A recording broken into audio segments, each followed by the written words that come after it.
Marami sa atin gusto ng tablet na pwede kahit saan pero laging bitin kasi nga wifi lang. Alam mo yung hassle kapag kailangan mo pang mag-connect sa phone hotspot o maghanap ng free wifi sa airport o sa mga lugar na pupuntahan mo. E paano kung sabihin ko sa'yo na merong tablet na may 5G at eSIM support? Yan ang pag-uusapan natin ngayon. Kaya kahit nasan ka, connected ka agad at hindi pa yan lalagpas ng 20k. Ganun ka-praktikal ang Redmi Pad 2 Pro 5G. At sa video na to, titingnan natin kung sulit ba talaga siya ngayong 2025 para sa streaming, productivity at gaming.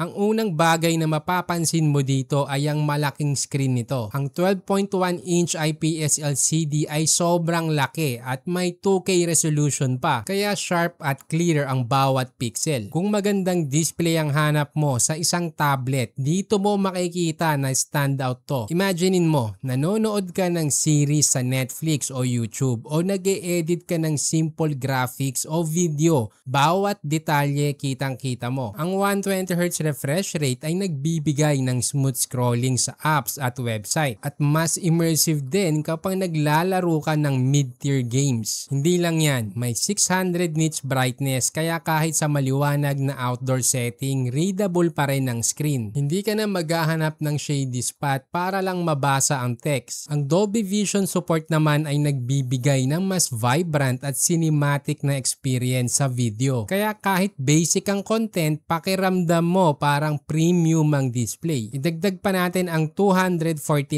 ppi kaya hindi ka makakakita ng pixelation kahit mag-zoom in ka sa images o text. Ang 360Hz touch sampling rate naman ay nagpapabilis sa response ng tablet kapag ginagamit sa drawing apps o mabilis ang scrolling. Kaya ramdam mo na responsive ang screen sa bawat galaw ng daliri mo. Sa madaling salita, kung display ang pinaka-importanting feature para sa'yo, sulit na agad to. Ngayon, camera-wise, simple lang. May 13 megapixel main camera sa likod at 5 megapixel selfie camera sa harap. Hindi ito pang professional photography ha, pero sapat na para sa video calls at Zoom meeting. Ang kulay at detail ng camera ay consistent sa normal lighting, kaya hindi ka mahihirapan sa online meetings o study sessions. Tulad ng karamihan ng tablet, hindi camera focus ang device na to. Kasi kung camera ang priority mo sa isang tablet, mag-cellphone ka na lang. Malinaw yung ginawang tablet ni Redmi na nakafocus sa connectivity at display performance. At ang isa pa sa pinakamalaking selling point nito ay ang 12,000 mAh battery. Sobrang laki nito para sa tablet na ganitong size. Kaya kaya nitong tumagal ng buong araw or 2 days sa mixed usage. Kasama na dyan yung video streaming, productivity apps at konting gaming. Again, average usage yung pinag-uusapan dito ha. Supported din to ng 33 watts fast charging na may 27 wired reverse charging rin. Kaya pwede mo pang i-charge ang phone mo o ibang device sa tablet. Well, sa daily life, malaking convenience ang ganitong setup. Lalo na kapag lagi kang nasa biyahe o sa remote work setup. Hindi ka na dependent sa power outlet or no need na din magdala ng power bank. Punong-puno din ito ng features tulad ng Wi-Fi 6, metal unibody design at kompletong sensor gaya ng gyroscope, proximity, ambient light at compass. At syempre, ang pinaka-highlight din nito ay ang 5G at eSIM support na magbibigay sa'yo ng flexibility na maging fully connected kahit wala kang Wi-Fi. Especially kung lagi ka nagte-travel o remote worker ka, malaking advantage to. Sa mga hindi nakakaalam, ang eSIM ay built-in digital SIM. Kaya hindi mo na kailangan ng physical SIM card. Isa sa pinakamalaking benefit nito ay madaling mag-switch ng network kahit nasa ibang bansa ka. Imaginein mo, nag-travel ka sa Singapore o Japan, hindi mo na kailangan bumili ng local SIM at palitan yung SIM card ng tablet mo. Sa madaling salita, pwede ka na lang mag-activate ng local mobile plan digitally, diretso sa settings ng tablet. Optimize din ang device na to sa multitasking, kaya pwede kang mag-split screen at floating window ng smooth. Yung metal build din naman niya ay nagbibigay ng premium feel. Sa loob naman may Qualcomm Snapdragon 7S Gen 4. Pinapagana din ng 8GB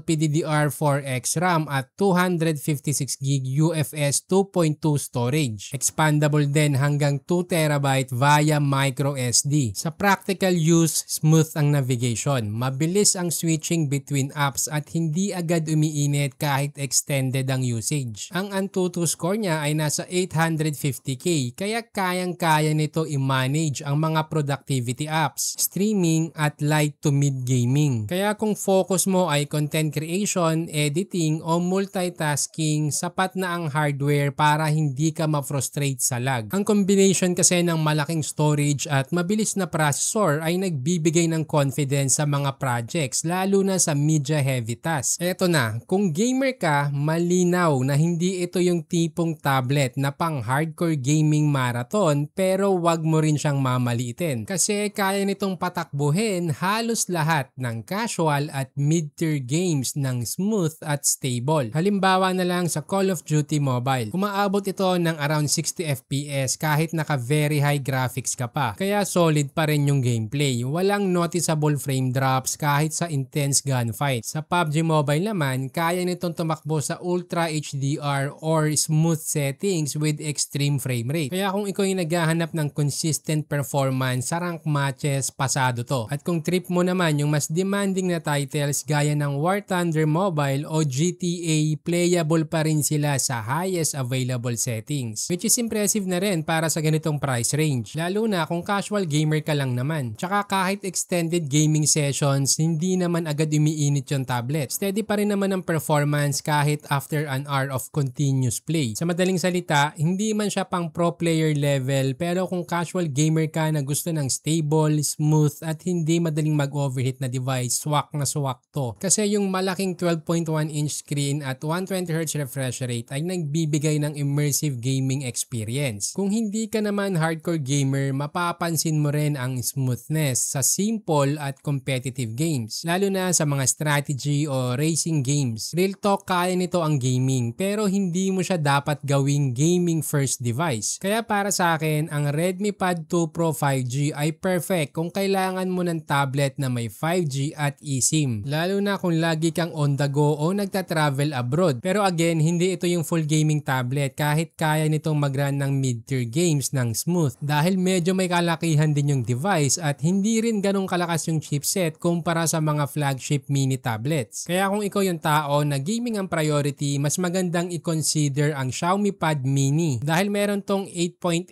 inch display na saktong-sakto sa kamay lalo na sa gaming. Tapos naka-Dimensity 9400 plus pa at Antutu na around 2.5M. Pwede mo rin i-consider ang Redmi Pad lalo na kung editing, productivity o content creation ang focus mo. Lalo na kung talagang kailangan mo ang 5G at eSIM. Pero kung i-compare natin sa iPad 11th Gen sa smoothness at optimization, syempre Apple pa rin ang panalo. Lalo na sa editing o productivity. So kung ikaw yung papipiliin boss, sa 19K na budget, kukunin mo ba tong tablet na may 5G at eSIM o meron ka pang ibang mare-recommend na mas sulit? Paki-comment naman. At syempre, kung gusto mo pa ng ganitong tech breakdowns, huwag kalimutang i-like, share at mag-subscribe para updated ka sa pinakasulit tech deals ngayong 2025.